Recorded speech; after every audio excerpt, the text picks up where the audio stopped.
You know, it's 2 p.m. on a Thursday. You're sitting in your open plan office, staring at a spreadsheet, and your coworker leans over to complain about housing prices. They say the market is broken. They say nobody can afford to buy a home anymore. And you nod along, agreeing, because it feels true. But deep down, you're doing the mental math. You make what? $90,000? Maybe $110 if your partner works too. You've been saving. You skipped the big vacation last year. You've got a decent credit score. So you open up an incognito tab and check the mortgage rates. 6.5%. You calculate the payment on that completely average, slightly outdated house you drove by yesterday, and your stomach drops. Because what you're looking at isn't just a tough market. You're looking at a mathematical impossibility disguised as a temporary problem. And if you think waiting for rates to drop is going to save you, you are walking straight into a trap that most people won't recognize until it snaps shut. What almost nobody realizes is that we are not experiencing a normal housing cycle. We are living through the hangover of a decade-long financial experiment, and the headache is just getting started. Everybody wants to blame inflation. They want to blame the Federal Reserve. They want to blame corporations buying up single-family homes. And on the surface, this makes sense. But in reality, focusing on those things is like complaining about the rain while your house is on fire. The real crisis isn't just that houses are expensive. The real crisis is that the housing market has fundamentally stopped functioning. It is frozen solid. And the people holding the ice are the very same people who tell you that buying a home is the only way to build wealth. Let me introduce you to someone.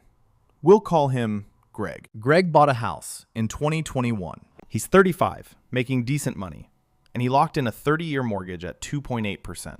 At the time, it felt like a smart move. But Greg's family is growing.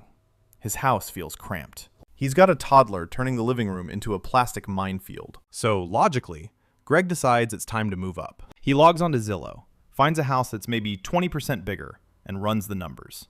But the new house isn't just more expensive.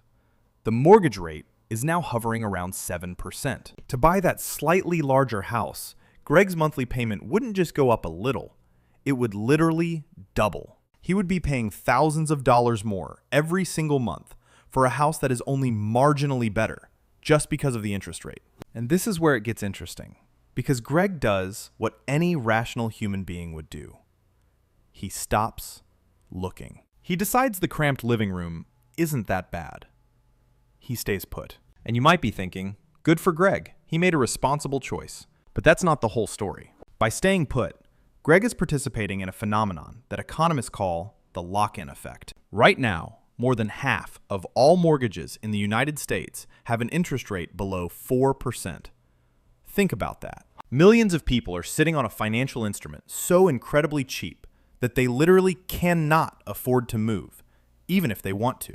They are golden handcuffs wrapped around suburban starter homes. But that's not even the real problem. The real problem is what Greg's decision does to you. When Greg decides not to sell, his house doesn't go on the market. When millions of Gregs decide not to sell, the supply of available homes completely evaporates. We are currently seeing the lowest number of homes changing hands since the mid-1990s.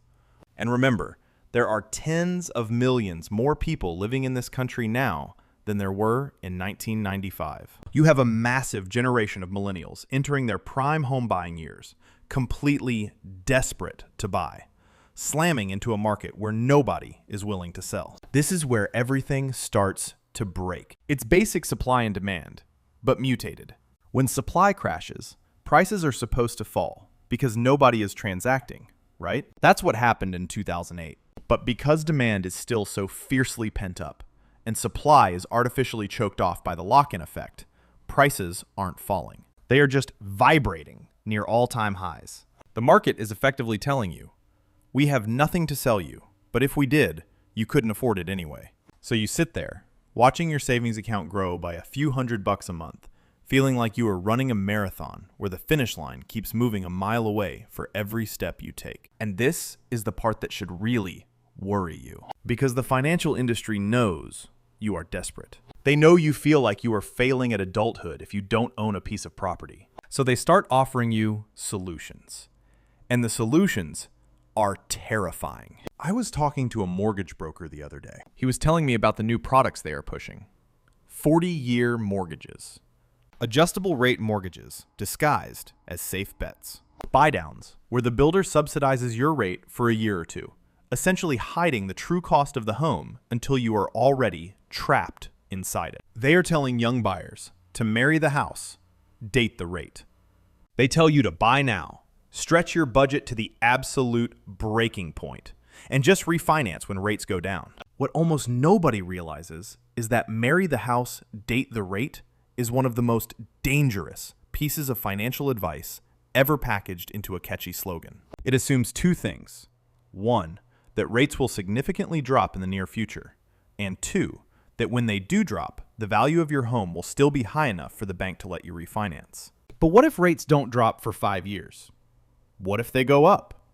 You are stuck paying a mortgage that consumes 50% of your take-home pay. You become house poor. You are technically a homeowner, but your reality is eating ramen, ignoring the weird noise your car makes, and lying awake at 3 a.m. terrified of a medical bill. And this is where the comparison trap really starts to mess with your head. You see your friends buying homes.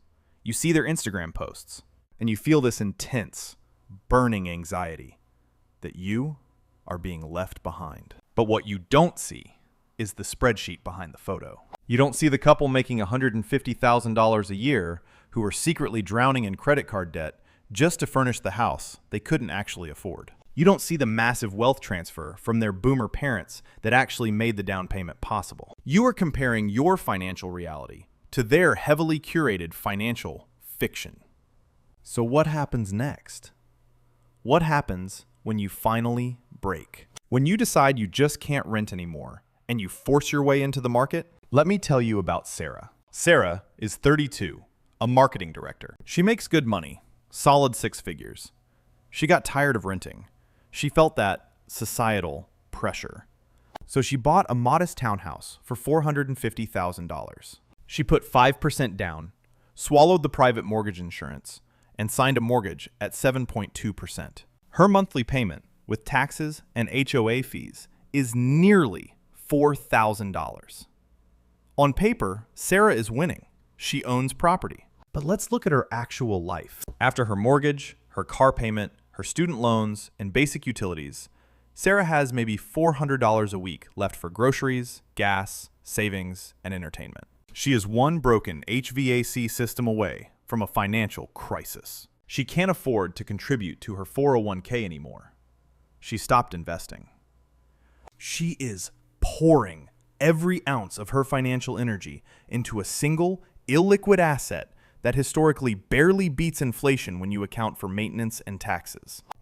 Sarah bought the house because she was afraid of missing out on the wealth building train. But the irony is, by buying a house she couldn't comfortably afford, she completely derailed her ability to actually build wealth. She is trapped in a beautiful, highly stressful box. And this is the part that I really need you to hear, because this is where the hope actually lives. The narrative that you must buy a home to be financially secure is a lie.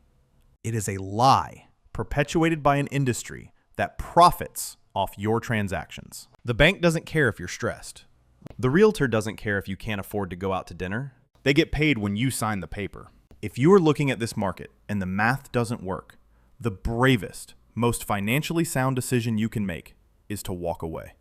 Seriously. Stop looking at Zillow. Stop torturing yourself. Take that down payment you've been saving and invest it. Put it in an S&P 500 index fund. Put it in high-yield savings. Build a massive, liquid fortress of cash and investments. Because while Sarah is stressing over her property tax assessment, you can be quietly compounding your wealth. You can maintain your flexibility. If a better job opens up in another state, you can pack up and leave in 30 days. If the economy takes a massive hit, you aren't tied to an underwater mortgage. You have options. And in a volatile world, options are the most valuable asset you can own. The housing market is going to take years, maybe a decade, to unfreeze. The lock-in effect will only fade as people are forced to move by life events, deaths, divorces, new jobs. Supply will slowly trickle back. But until the math makes sense for your specific income, without relying on future raises or miraculous rate drops, you are better off sitting on the sideline. You are not failing because you rent. You are not behind. You are simply refusing to play a rigged game. And 10 years from now, the people who stretch themselves to the breaking point to buy into a frozen market are going to be exhausted. They are going to be house poor. But if you protect your cash flow, invest the difference, and wait for the math to actually work, you won't just be surviving. You will be holding all the cards. The choice isn't between buying a house and being broke. The choice is between looking rich on paper or actually being free in reality. Which one do you want?